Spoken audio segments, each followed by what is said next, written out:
C'est devenu une tradition dans l'agenda présidentiel. Comme c'est le cas à chaque fois à l'occasion de ses visites à l'étranger, le président Patrice Talon a laissé venir à lui ses compatriotes de la diaspora établis au Togo et au Ghana. Comment allez-vous? Quand on parle de vous, on a l'impression qu'il ne s'agit pas de la diaspora. Quand on parle des Béninois vivant au Togo, on n'intègre pas qu'ils ne sont pas sur le territoire béninois.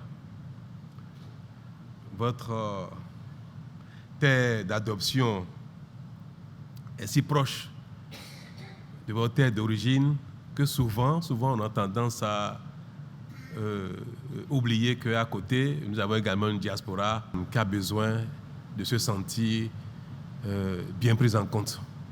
Ces Béninois vivant à l'étranger interviennent dans divers secteurs d'activité, que ce soit le transport et le commerce, les institutions régionales ou sous-régionales, ou encore pour certains, une position de stage professionnel dans ces pays de la sous-région. Pour ces frères et sœurs de la diaspora, cette rencontre revêt un cachet particulier et ils n'ont pas manqué de le souligner. Nous, la diaspora béninoise au Togo, heureux de votre séjour sur la terre togolaise, qui favorise notre rencontre, vous souhaite la bienvenue. Raison. Et quoi, sans trop tarder, je vais quand même vous relater une doléance. L'occasion a été ainsi saisie pour passer en revue moult sujets de grande préoccupation. Au cœur des doléances formulées, la permanence du consulat ou d'un bureau d'ambassade au Togo, la situation des Béninois en milieu carcéral ou encore le RAVIP. Nous aussi, on attend aussi le RAVIP. Nous attendons le RAVIP. Il y a aussi beaucoup de Béninois qui sont dans le milieu carcéral, ici à Lomé. Donc, ils se plaignent beaucoup. Cette rencontre intervient dans un contexte où certaines rumeurs ont fait état de menaces, voire des actes de vindicte qui seraient fomentés et orchestrés contre des Béninois de la diaspora togolaise. Face à ces allégations, il ressort des témoignages recensés au cours de cette rencontre qu'il n'y a pas péril en la demeure. Tout ce que vous avez entendu sur les réseaux sociaux, ça c'est le rôle des pêcheurs en auto. Il y a l'unité de la communauté béninoise au Togo, comme vous l'avez promis. Si ce problème de représentants de l'autorité du Bénin au Togo pouvait se régler dans un bref délai, vraiment, ça va beaucoup nous soulager. Le président de la République a laissé le soin aux uns et aux autres d'exposer leurs préoccupations en toute liberté.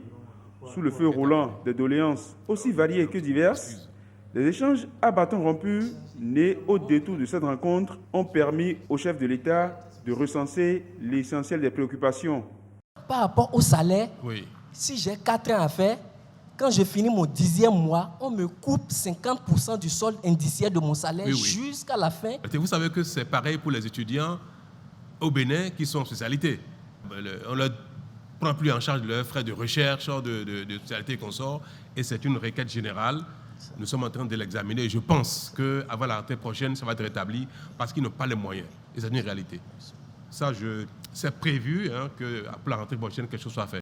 Après avoir écouté les uns et les autres dans une ambiance détendue, le président de la République a exprimé sa volonté d'instaurer un nouveau mécanisme pour davantage rapprocher les compatriotes de la diaspora de la mère patrie, le Bénin.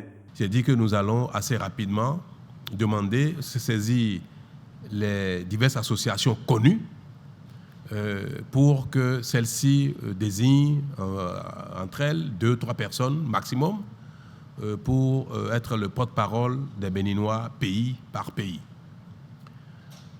Nous allons donc envoyer une lettre circulaire dans les prochains jours à nos diverses représentations diplomatiques, au consulat, pour informer les Béninois de cette chose-là et demander à ce que cette désignation ait lieu pour que nous puissions commencer à discuter avec les Béninois de la diaspora parce qu'on a quelques actions que nous comptons mener pour dynamiser la représentation béninoise à l'étranger.